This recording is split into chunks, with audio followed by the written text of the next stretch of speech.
This is episode 16 of the FibreBound Podcast.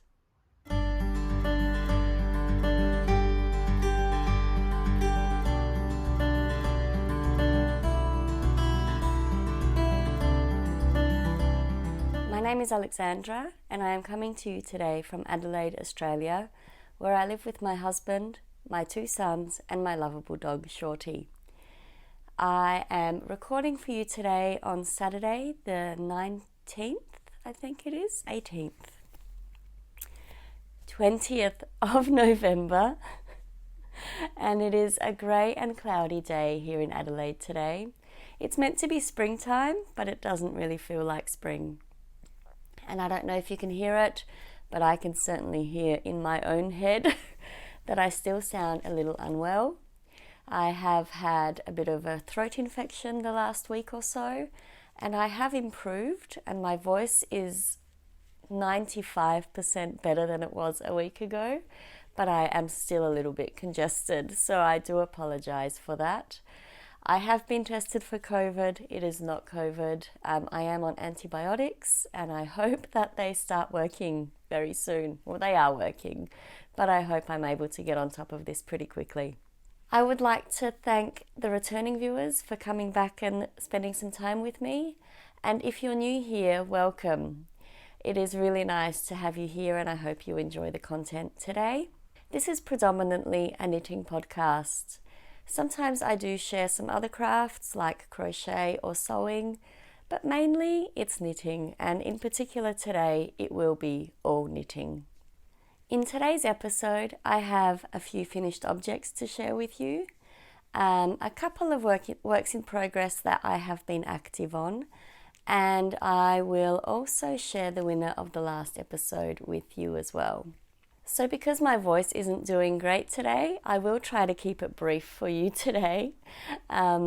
I'm worried that I'm going to completely lose it again if I talk too much, but I really wanted to record for you. It has been about 4 weeks since I recorded last, and as you can imagine, I have been doing a lot of knitting and I've missed talking to you as well. So I thought I'd take this opportunity while there is no one in the house to record a short episode for you today. So let's hope that I can keep it short. Oh dear. So I am drinking a coffee today, and I have a new Yeti mug that I got for my birthday that it is in today. And I hope that you have a beverage of your choice, whether it be tea, coffee or a wine, and you have some knitting with you so that you can listen to me talk and knit with me while I tell you all about the things that I've been making. This is the first time that I am drinking out of this mug, and I am impressed. I will tell you exactly why it took me so long to start recording today in a minute, but I did make this coffee maybe an hour ago. Yeah, I think it was about an hour ago, and I'll explain soon why it's been that long since I made it before I started podcasting for you today. Okay, so let's start off with finished objects, and I might start off with my oldest finished. Actually, I'll start in a different way today. Let's start with the smallest to the largest because I think that might be a little bit of fun today. But this one is actually the first thing that I finished, so I'll show you this one first. I had the pleasure of testing the school run hat for Laura of Penrose Knits, or the Knitting Pickle podcast. She has released these patterns already, and there is a bundle available of hat, mittens and a headband, and I encourage you to check these patterns out. They are amazing. I signed up to this test knit halfway through knitting shawlography and found it to be such a great palette cleanser and such a quick and easy project, especially if you're looking for something quick and easy for a gift knit, and it's adorable. So here is my school run hat. I made the baby size of the school run hat, and you can see there's a lovely little picot edge on the rim, or the brim. Wow, words are going to be a problem today. And this is the double point version, I believe, which has 2 points there, and you can attach some pom-poms, which I think is absolutely adorable for a baby hat. So I had so much fun making this. It was such a joy to knit up, and I love the technique of this double folded brim. Laura blew my mind a little bit with the way that she wrote that part, but this is a paid for pattern, and you can pick it up on Laura's Ravelry page. I'll link this pattern for you below, as well as my project page on Ravelry. And I had an absolute ball making this. I said I would be short and sweet, and I'm still waffling. So let's move on and just tell you what yarn I used. So I did use a new to me yarn for this, and it is Lincraft Baby 4-ply Merino, and this is in the colorway Blush. So if you're in Australia and you're near a Lincraft, you can pick this up at your local Lincraft. It comes in a number of baby style colors. So like the Blush, there's a pale blue, I think a pale green and a cream. Very sort of base colors. But I did really enjoy working with this yarn. The pattern itself is written for an 8-ply or a DK weight yarn. And so I held this double to make this hat, and I held it double throughout the pattern. I knit this on the 4mm or a US, I think it's a 6. I'm sorry if that's wrong. I will pop it on the screen if that was incorrect. Needle, and I used my ChowGoo mini twist interchangeables, I think they're called, the little blue pack of needles. I might put a cutaway here so you can see the needle set that I used. I just find those tips at the 3mm length of tip to be phenomenal for 16-inch in the round knitting, and you sort of can do this on magic loop, but I decided to do it on the 16-inch. So this is the school run hat. It is available now. I highly encourage you to check out this pattern and the alternative options that Laura has included in the patterns. Absolute joy to knit. Such a fast, fun knit, and I really think this is very cute. My second finished object are a pair of socks, and they're actually my November Desert Vista Dyeworks socks. I literally finished these right before I started recording. Right before I sat down to podcast, I thought, oh goodness, I've got like less than half of a heel left to go. Let's get this done. So I knit these on a 2.25mm or US 1 needle. I cast on a 9-inch circular, but I didn't find that process as smooth for me this time for some reason. I don't know. I must have been just my mood this month. I ended up transferring them and knitting the rest of the sock after a couple of inches on my higher flexi flips. You may hear movement around. I think people are starting to come home now. So yes, I knit this on the higher flexi flips in the end because the 9-inch circs just weren't feeling right for this pair. And that's, I guess, the joy of having multiple ways to knit things, that you can mix it up if you feel like something's not working for you. And that was a really good decision for me for this pair of socks. It made the rest of them fly off the needles. I cast these socks on as my birthday socks this year. So they were cast on November 4th, and I have finished them in like 2 weeks. They will stop coming in and out of that door soon, I'm sure of it. So I knit these socks in Desert Vista Dyeworks yarn. This is the colorway Riverdale. I do have the tag here still. So this is the Desert Vista Dyeworks tag, and it is the color Riverdale. This is the Viso base, which is 75% merino, 25% nylon. It's been a while since I've said that apparently. Yes, 75% superwash merino, 25% nylon, and I still have quite a decent amount left, as I always do. I haven't weighed it. Here is the colorway up nice and close for you. But I suspect there's around maybe 35 to 40 grams left here, which is about the standard. I did make my leg a little bit longer on these socks than I normally do.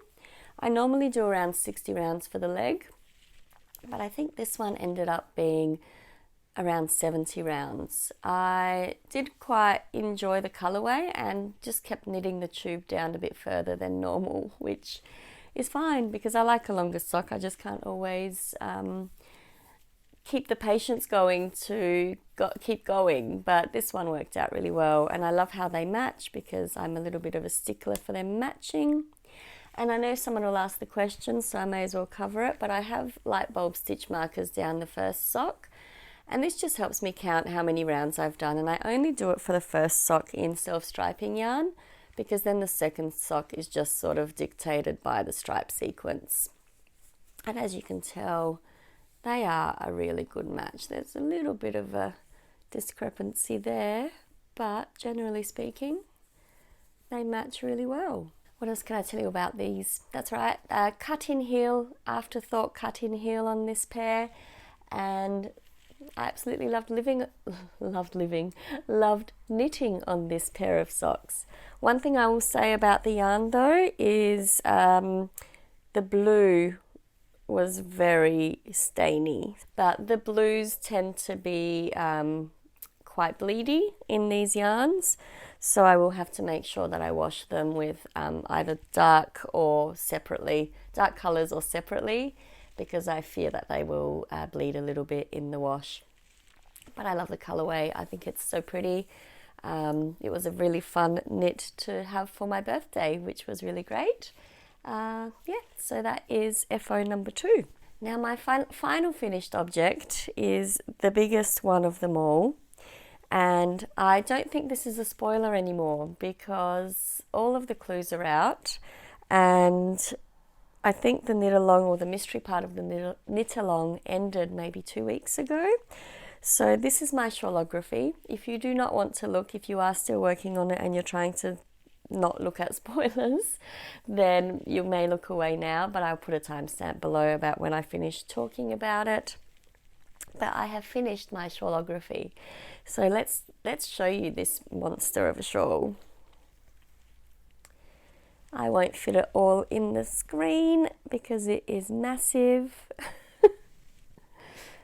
But you can see the wedge on this side, and the other side is replicated as well. What can I tell you about this shawl? It's massive. Well, actually, at the time while I was knitting it, I didn't think it was that big. But once I laid it out to block it, I popped my slip stravaganza over the top just to see what the size difference was, and it is actually bigger than the slip stravaganza. It's a big shawl.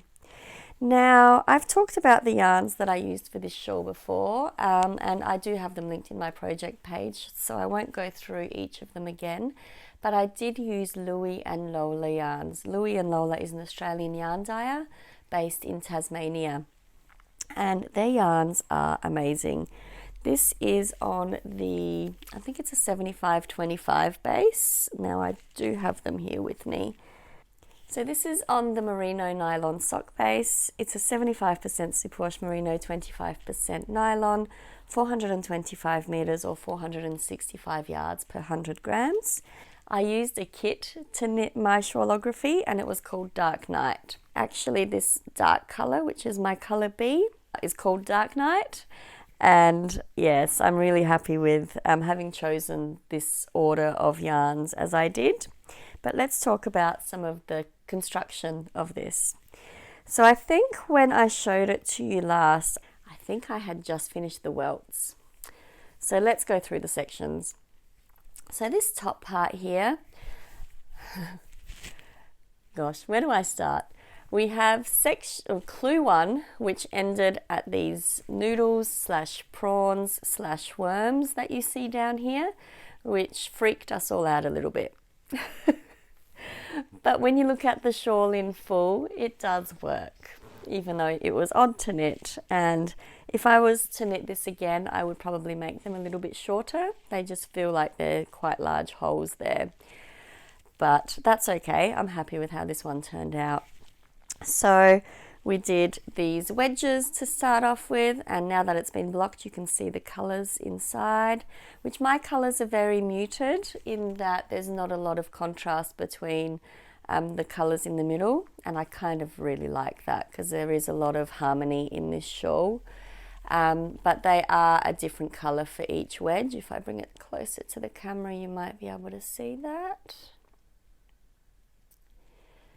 So we did these wedges, and then we did these slip stitch stripes, and then we moved on to the wormy worms or the prawns or whatever you'd like to call them. And that was the end of clue 1. And I believe for clue 1 I finished it before clue 2 dropped, so that was very exciting for me, being able to keep up with that first clue. Excuse me if I have to clear my throat. Now clue 2 started off with these slip stripy section, and then moved into the welts, which were a little bit fun to knit, but also a little bit terrifying to drop down so many stitches, but a very interesting technique. And then we went to the triangles down here. So we have triangles with alternate colors going on, and then bobbles. Bubbles? Yeah, bubbles. And then these wedges on the side, which are striped, and they match one on each side. So there's one there and one there. And I think I finished the wedges maybe day 2 into the release of clue 3. So I kind of lost, I didn't lose steam. I fell a little bit behind at that point. So as clue 3 came out, I was still finishing my second wedge. So then clue 3 came out, and we had brioche, 2-color brioche, which is here, which I have done a lot of brioche before, so I found that very soothing. And even though the rows were getting long, there weren't that many of them to do, so that felt like it went pretty fast. And then we did these crisscross stitches. Now this crisscross stitch is not new to me. I did this technique in my, it's a Hohi pattern, the lightweight hipster, which I haven't finished yet, but I will talk about that later. But yes, I've done this kind of technique in the lightweight hipster before, so that wasn't new. But I did find, because there was such a massive long row of them, I had heard from some friends that they had issues with moving their stitches across the needle. So I decided to switch one of my needle tips over to a 3mm. So when I was working the crosses, the tip that you work with the right needle, the left tip was a 3mm tip, so that the stitches would glide onto the needle a bit easier from the cable. And that section actually didn't feel like it took me that long. So that was the end of clue 3. And then clue 4 was the border. Now, when I first saw the border, I, like many other people I've heard talk about this, was a little bit disappointed. I was expecting more, and I don't know what I was expecting exactly, but I was expecting more than the stripes. I felt like colour A hadn't had its time to shine yet. That was my first thought. Even though my colour A is this little cast on wedge, it is this section here. It does also, I think it's used in this section. My colours are so similar it gets hard to tell sometimes. And it's obviously the bubbles here as well. So it does definitely have prime and place in the project, but I just felt like it hadn't had a chance to really shine. So I was a little bit disappointed by the stripy border at first. And my first choice was to try to modify the border. And by modify, I mean I was just going to use 3 out of my 5 colours so that that colour A could have more of an opportunity to be featured. But what I found is that it became a little bit bland. So I might insert some pictures of the before and after, because I did take photos to show some friends to get their opinions. And they all said, do what feels right for you. Or mainly don't rip back, but I did rip back. So I had gotten through to maybe the 10th or the 12th stripe. So if we look at it this way, I had maybe gotten about that far into the border, and then I ripped back to here. And you can see here my start of the border is out of sequence a little bit to the rest of it, but I didn't really mind. I didn't want to rip back the whole thing, so I left 4 of the stripes as they were. and then continued with my colour sequence from there. And I absolutely love how that worked out. I'm really happy with having made that decision and gone back. The worst thing about knitting and questioning your knitting is if you don't listen to yourself or your gut, and then you get to the end of a project and you're not happy with it. So I am learning that about myself, that if I'm hesitating to pick up a project because I'm not sure about something, I need to do something about that. And in this case, I needed to rip back to earlier in the border and reconfigure that stripe sequence. And I'm really happy that I did. Now I would put this on, but it's going to interfere with the microphone, so I won't today. And I haven't taken any FO photos of it yet, but I might see if I have a chance to do that this weekend if the weather clears up a little bit. And if I can insert some images here, I will. But this is my shawlography. Now I knit this on, I actually size up. Every time I knit a Stephen West pattern, I size up by at least one needle size.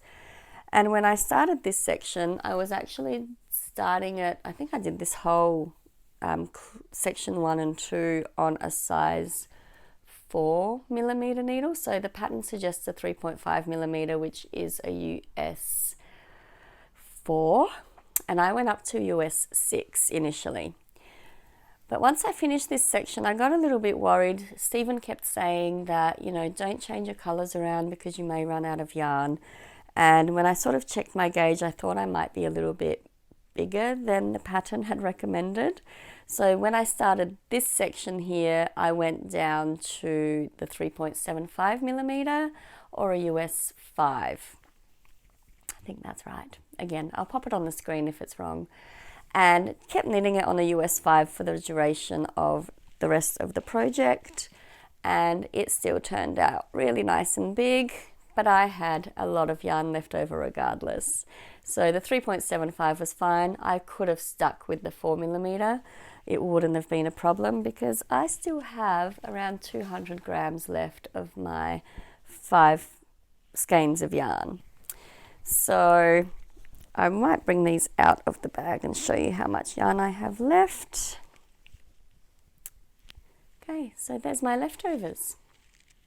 That's a lot of yarn, but it's okay because they're colours that are absolutely beautiful, and I'm still trying to figure out what I will do with this, whether to put it in something together or whether to just use it as a scrappy project for different things, or it's all sock yarn, so it will get used one way or another, and they are really good colours. Like, I'm very happy with the colours that I had in this kit. And yeah, that's probably all I have to say about that. But lots of yarn left over as always with Stephen West patterns. I will continue to go up a needle size anytime I knit one of his patterns because I'm definitely a much tighter knitter than Stephen is. So I don't know that I mentioned that specifically, but the shawlography shawl is a pattern by Stephen West of West Knits, and this was a mystery knit along that was run through October and ran through for 4 weeks with a new clue being released every Friday.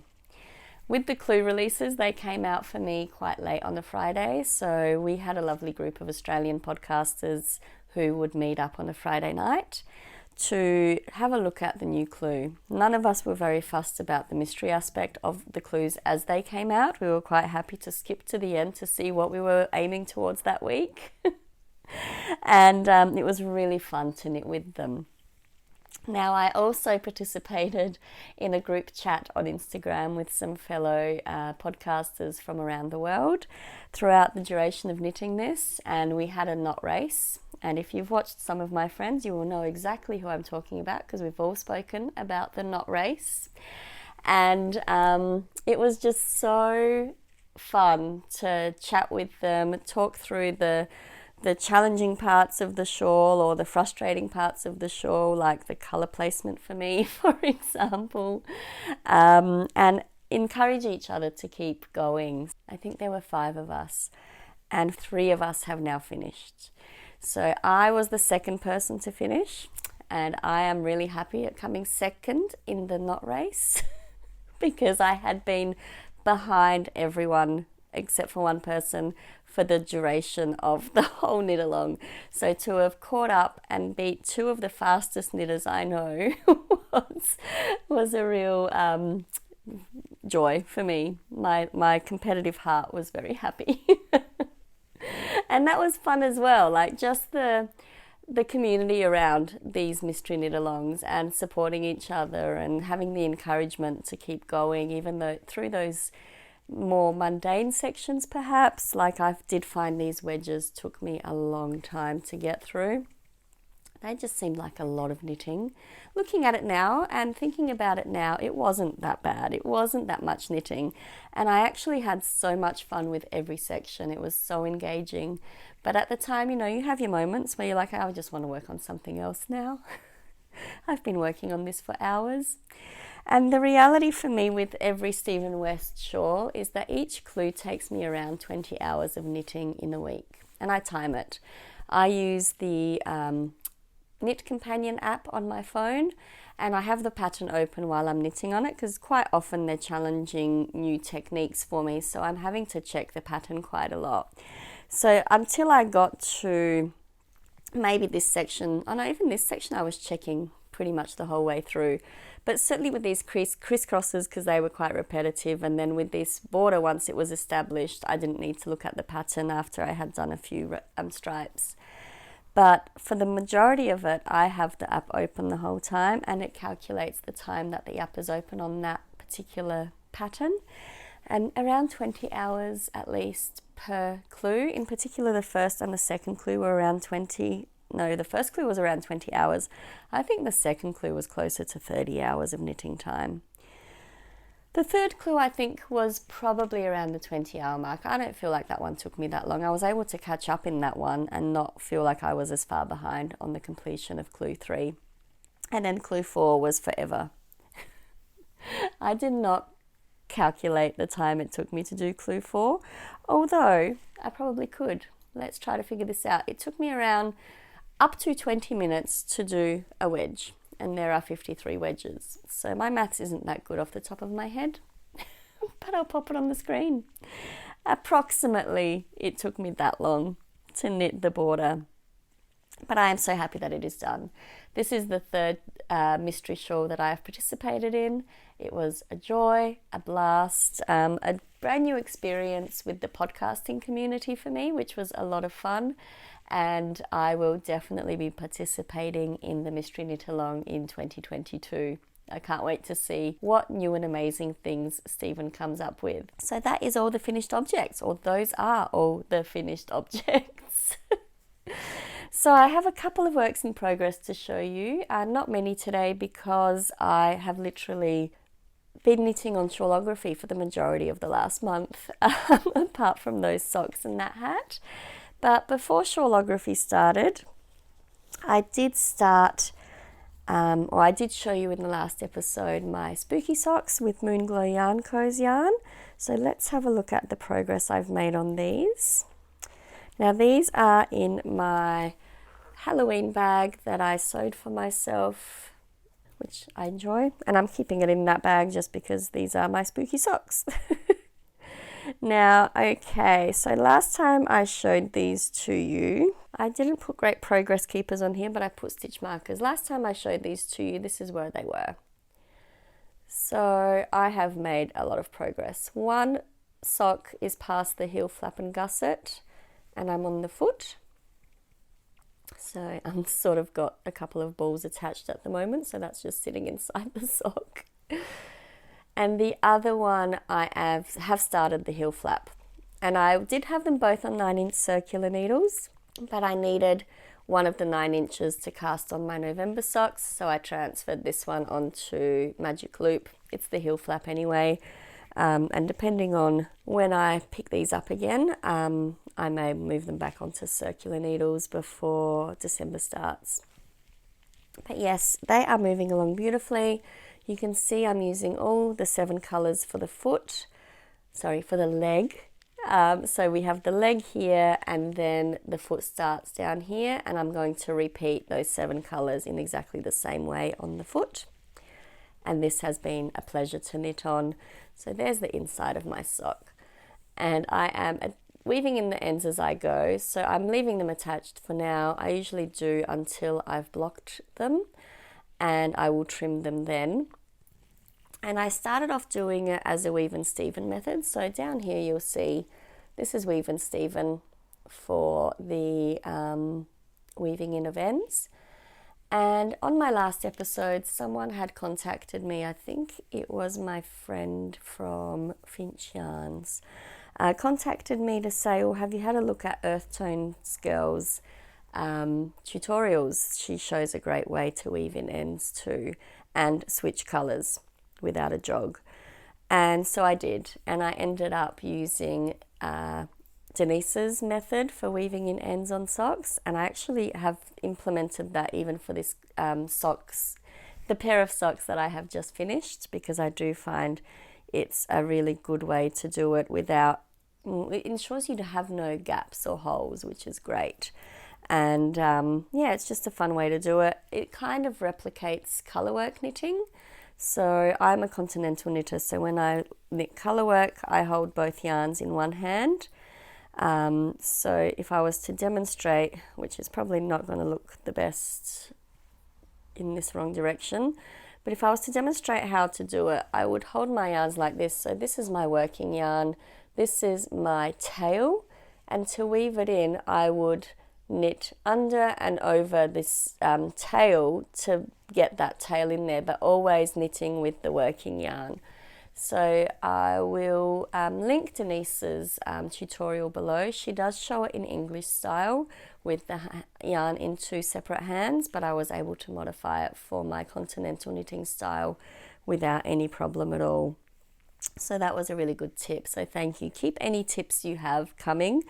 It is always fun to share those and try new methods out for the way we knit things.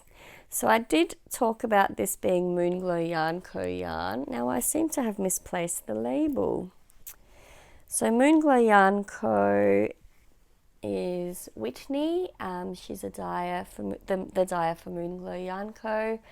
And this is her spooky sock set that she sent me a little while ago. Now, apart from the purple, which is in that sock, this is the set here. 100 grams of the main colour and 10 gram minis, and there are 7 of them. So I decided to make sure I used all 7 all the way down each sock, and that has been lots of fun. My aim now that I have finished my November socks is to pick these up again, and these are going to be my priority knit for the rest of this month. I would like to get them done before the end of November. So that is whip number 1. That has had some attention since I saw you last. I do have a basket of whips next to the couch that I would like to try to get to, and I'm just trying to prioritize the projects at the moment, but that one is definitely getting picked up. Now I do have a brand new whip to show you as well. So as soon as shawlography was off the needles, I wanted to cast on for the Love Note Love Cow that Professor Pearl Nicole is hosting on her YouTube channel. I had prepared this yarn at the start of October. This KAL started in October? Yes, the 1st of October. So back in September, I had everything ready to go, ready for the 1st of October, but start of October happened. I wanted to finish off some projects before shawlography, and then I decided with my friend Krista to cast on the Love Note Love Cow for our birthday cast-ons. So I ended up starting swatching on my birthday and then cast on as soon as shawlography was finished. So I was still working on shawlography, but I swatched for my Love Note, and I'll show you my swatch. Here it is. I made a nice big one. It's fluffy everywhere. So this is on the recommended needles here on a 6mm, which is a US 10, but I did not meet gauge. I was way too loose. So I went down to a US 8, 5mm needle. So I went down 2 needle sizes and almost got gauge here, but was quite happy with it being close enough. I think the pattern asks for 16 stitches per 24 inches and 20 something rows. I can't recall now. Either way, this was the closest, and I was really happy with that and decided to knit the medium size of the Love Note by Tin Can Knits. So I cast that on as soon as shawlography was done, but it was very late at night. And when I went to pick it up last weekend, it turned out that I had done some of the increases incorrectly. Do not start a new project very late at night when you're not feeling great. Wait until you're awake. And so I actually ripped it all out last Saturday and restarted on Saturday night just gone. When I wasn't feeling that great either, actually. But I think that is the day that I also blocked my shawlography. But anyway, my Love Note is actually coming along really well. I cast this on a week ago, and here it is. So this project has a provisional cast on, and I used the crochet cast on over a straight needle technique, and that the stitches will get picked up and the neckband will get knitted afterwards, and I am actually hoping to do that pretty soon. And then we have this lovely lace panel which will open up beautifully once it's blocked. It's probably a little bit hard to see while it's all scrunched up. And then I split for the sleeves, and I have these held on by just some spare ChiaoGoo red lace cables with the stoppers on the end. It's my favorite way to put stitches on hold. I can then just attach needle tips and start knitting when I'm ready to go with the sleeves. I really dislike putting my sleeves on waste yarn. I feel like it's very cumbersome to then try to pick up the stitches. So you could call me a lazy knitter. I want my knitting process to be as least cumbersome as possible. So yes, I am knitting the body. I have some progress keepers here, or stitch markers, just showing me how many rounds I've done. And I've done 30 rounds from after the arm split. My aim is to get down to 50 before I measure to see how much longer, or if I need to make it any longer from there. And let me tell you about the yarn. Oh, I will show you these little needle stoppers that I'm using here because they are adorable. So these little needle tip stoppers are by Rainbow and Sprinkles. I think that's not focusing very well, I'm sorry. These are by Rainbow and Sprinkles, and they are great. So they stay on really nicely on the needle tips, and I quite enjoy them. I never worry about my stitches falling off, especially mohair being so slippery off of a stainless steel needle. That would be a disaster. So yeah, so that's that there. I'll show you the yarns, like I said, that I'm using. So I'm holding 2 yarns double. I'm holding this 100% baby alpaca yarn by Knit Crate. It's the Labrebus light alpaca in the colorway chestnut. And it is a fingering weight yarn, 400 yards or 365 meters per 100 grams. And it has been so lovely to work with. It is so super soft, as you would expect. I just dropped one of my mohairs on the floor, so let's grab another one.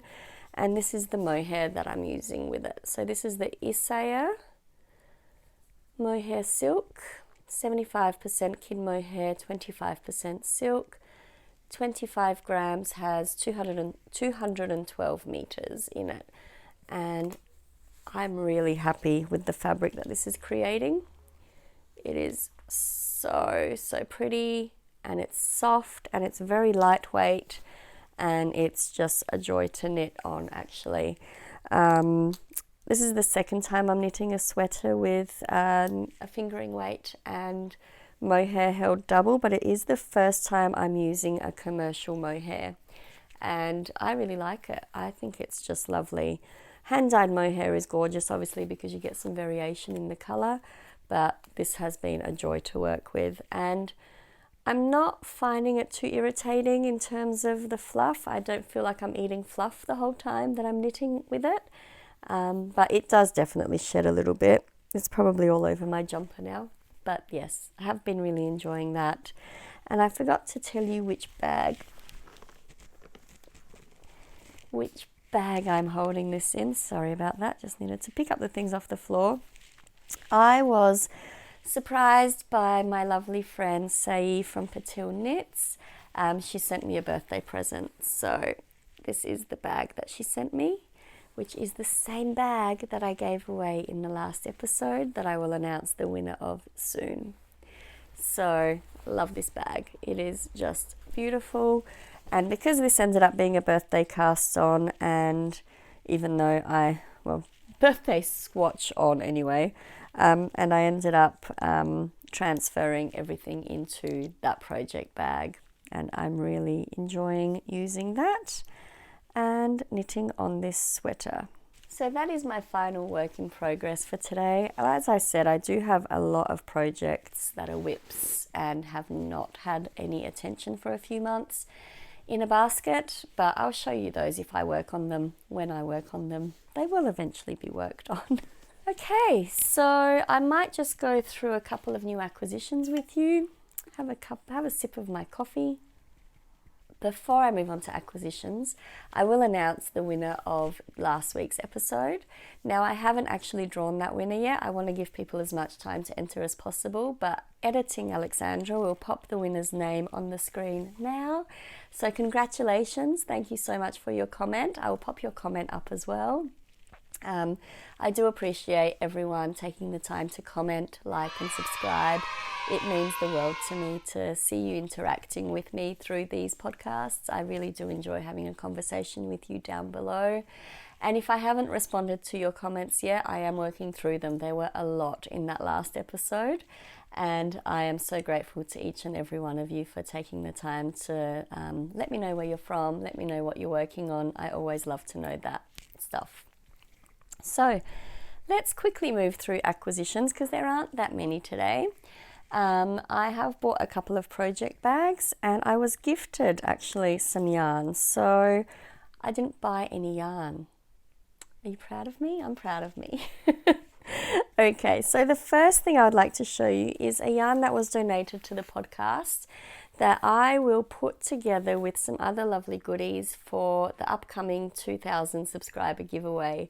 At the time of recording, I am about 22 subscribers away from 2,000. So by the next podcast, I suspect that we'll be there. And if we're not, then when we do get there, I will announce a giveaway on this channel.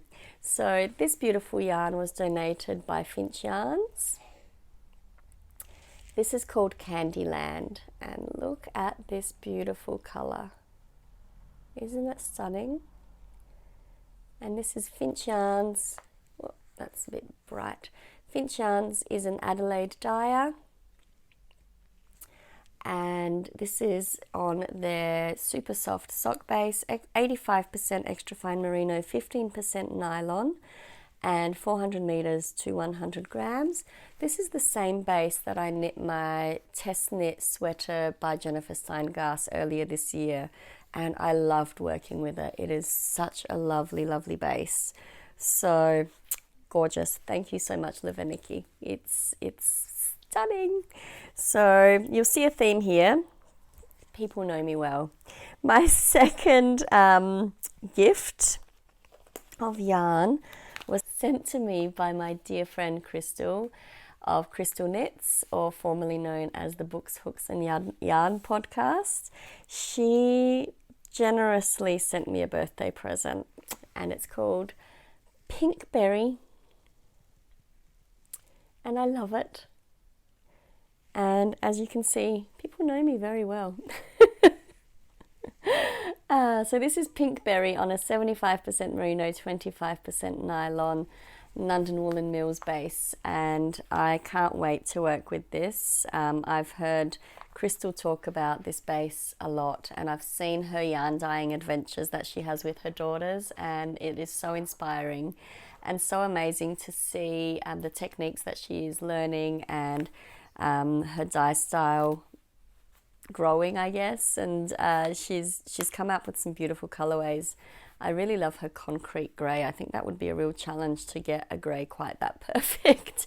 But I am not a yarn dyer. I am just amazed and in awe of the talent that goes into dyeing yarn. But thank you so much, Crystal. You totally made my day when this came in the mail. And I'm so very grateful for your friendship. So thank you. And finally, my mum spoilt me as well. And she got me this beautiful skein of yarn for my birthday. This is Am I Bleeding by Natural Fibre Arts. This is again on an 85% superwash merino, 15% nylon on the Luxe sock base by Natural Fibre Arts. Again, another Australian dyer. Mum said she picked this out for me because when I was winding her shawlography kit for her, this is one of her colorways, and I loved it when I was winding it. And I actually love her whole kit. Her whole kit is so beautiful. So yeah, she's generously ordered this for me after I wound her yarn, and I think it is so beautiful. So this is going to need something very special, a special project. I actually think this is going to be a shawl. I really do like this very much. It's gorgeous. And Mum also gave me this beautiful progress keeper or a stitch marker set. Now, I haven't heard of this maker before, but I will link them down below. It looks like a counter of some sort. So I haven't really used this before. If you have used this before, please feel free to comment down below and give me some tips, because it has numbers on it. So it goes from 0 to 4 on this one, and then from 5 to 9.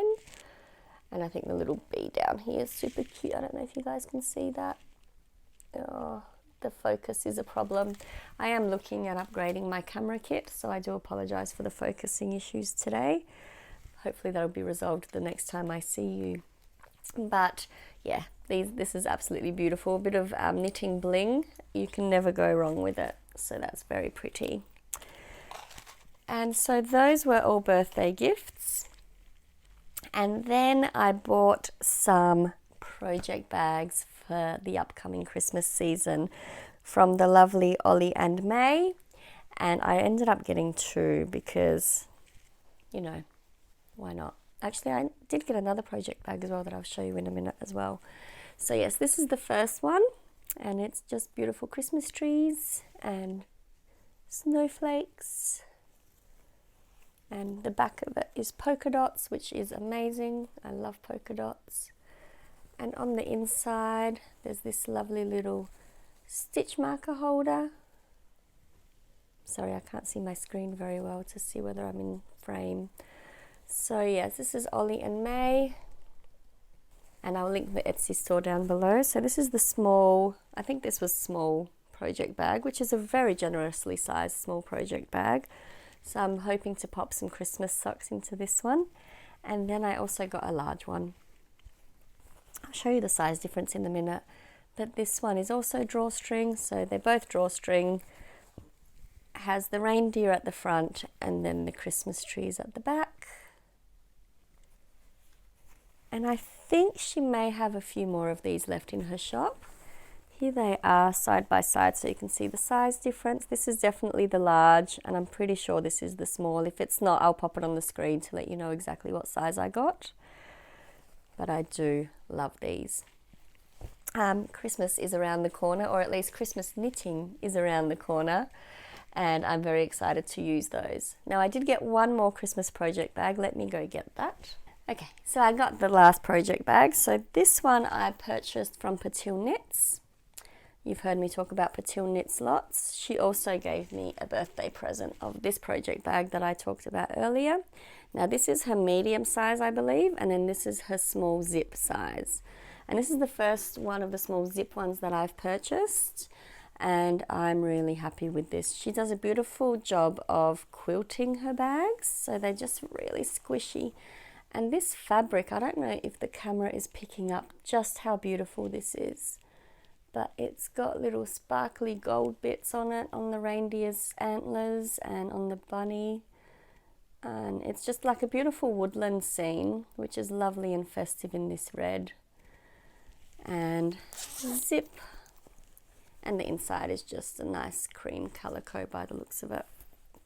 So, can't wait for some Christmas knitting. Yeah, so there you go. That's actually probably a really similar size if you exclude the drawstring area there. But yes, I've got 2 sock project bags and a bigger one as well. So they will get a lot of use over this Christmas season. I realised that I didn't have very many Christmas project bags and I like to be in theme. So when I saw those, I had to purchase them. So that is all of the knitting content for today. I did want to just remind you that I will be doing Vlogmas again this year. So if you don't know what Vlogmas is, it's just a bit of a video diary, I guess, and captures our days leading up to Christmas. I record every day. I try to upload every day. It doesn't always happen. Sometimes it's a couple of days later that I might upload. And depending on how busy we get this year will depend whether there is a daily vlog or whether I combine a few days together. But they will be posted to this channel, and I may do one proper episode in December, but otherwise they'll just be the vlogs. I will see how we go for time.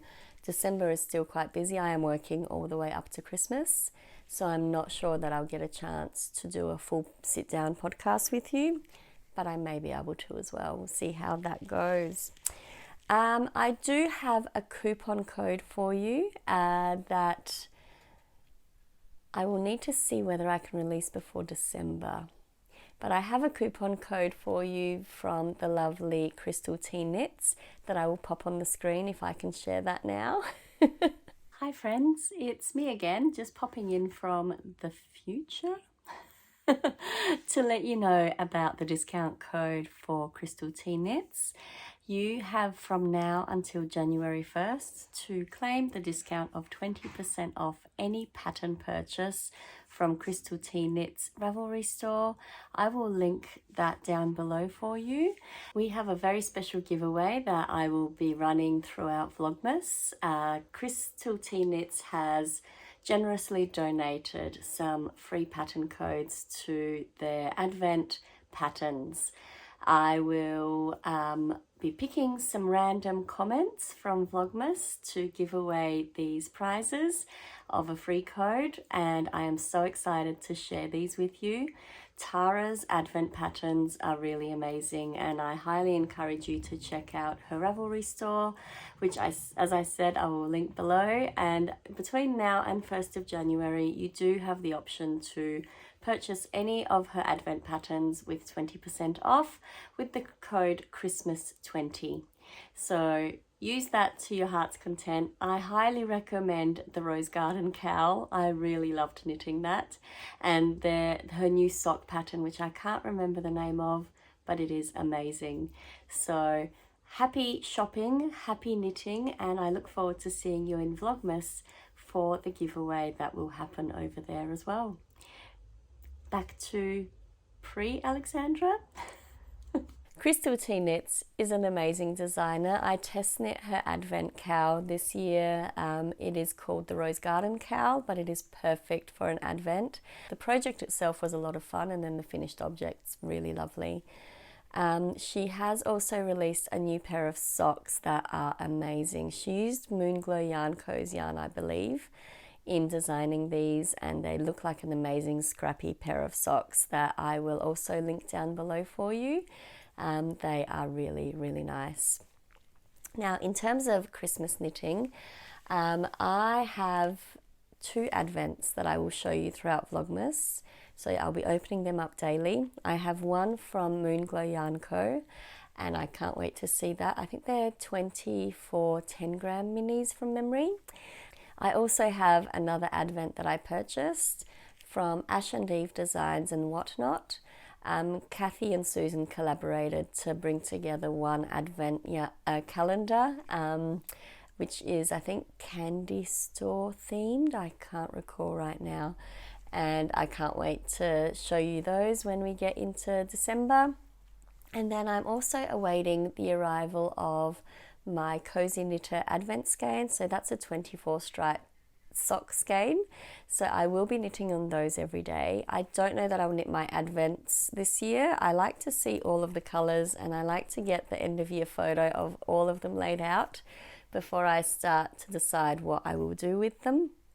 So I may do the same thing again this year unless I get totally inspired between now and then. But I will definitely be knitting a stripe a day on my Advent socks. I'll be doing my Desert Vista Dyeworks sock for December, which I haven't 100% chosen what I'll do yet. I'll let you know. I have a couple of ideas running through my mind, but that will definitely be worked on. And then I may start my Sweet Skein of Mine Cozy Throw. Is that what it's called? I can't remember.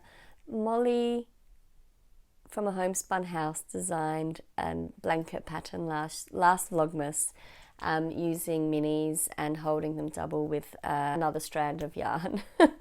And I've been wanting to knit that with my Sweet Skein of Mine Advent calendar from 2020.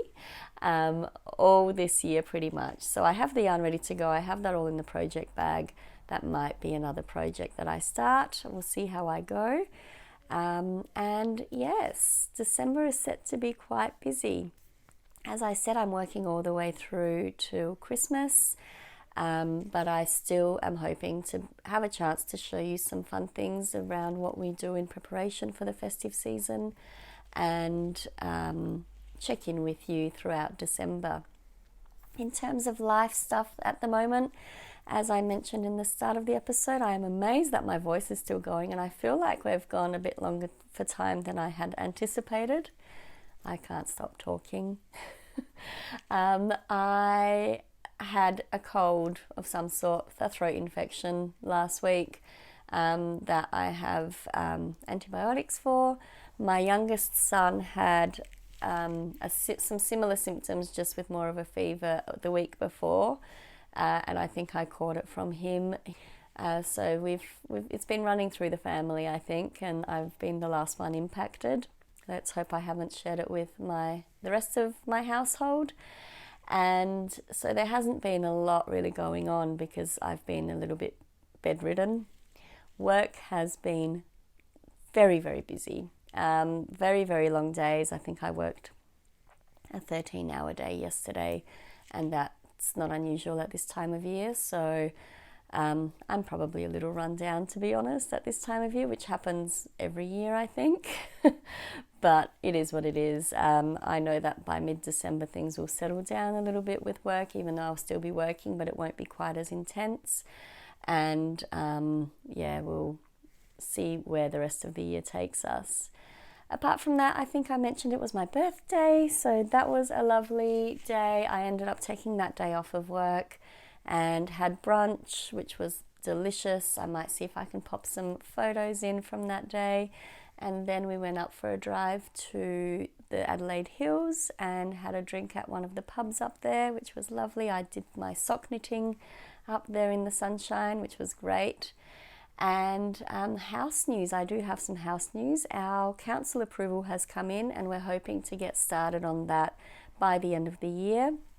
We're hoping to at least have foundations prepared, if not laid, by the end of this year. So that will finally start. And if you'd like to follow along with my day-to-day, I will be sharing snippets of our day-to-day life, as well as knitting projects and progress throughout Vlogmas. So I do look forward to sharing that with you as well. So I would like to join in a couple of knit-alongs coming up. My friends from We Share Needles, Maddie and Kristen, announced on their latest podcast that they'll be co-hosting the, oh goodness, what is it called? Jingle Bell Sock-along. Jingle Bell Sock-along that I think will start on the 26th of November. So I might start a pair of socks for that. And I will also be double dipping, I think, in the Vlogmas that Knitty Natty is hosting again this year. I did order one of the yarns from the lovely, oh goodness, my brain is fried, Ruby and Roses yarns, but I don't think that will arrive in time. But I did forget to say I received an Advent as well, Advent sock from Rainbow and Sprinkles. So because I have a number of Advent projects, I might start that one before Advent season actually starts. Though I'm not sure that my Cozy Knitter ones are going to arrive in time. I am crossing my fingers that the post is kind. Shipping to Australia has been quite delayed in recent times. Well, that is all, I think, the knit-alongs that I will be participating in, apart from the Love Note Love KAL, which is hosted by Professor Pearl and I spoke about earlier. That will end on December 1st. So I don't know that I'm going to finish my Love Note by then, but I am so happy that I've at least gotten this far within this knit-along. The great thing about knit-alongs for me is that it helps me prioritize the projects that I want to knit already anyway. So that's been a lot of fun to finally cast on this project that I've been wanting to knit since the pattern was released. So that's brilliant. And that is probably all.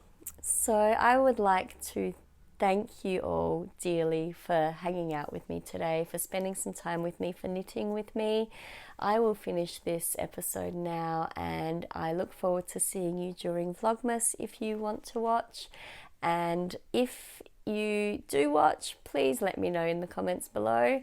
I always love to hear from you. I love to hear where you're from, what you're working on, what's bringing you joy at the moment. And I look forward to speaking with you again soon. Happy knitting, happy crafting, and look after yourselves. Your health is so important. Take care and bye.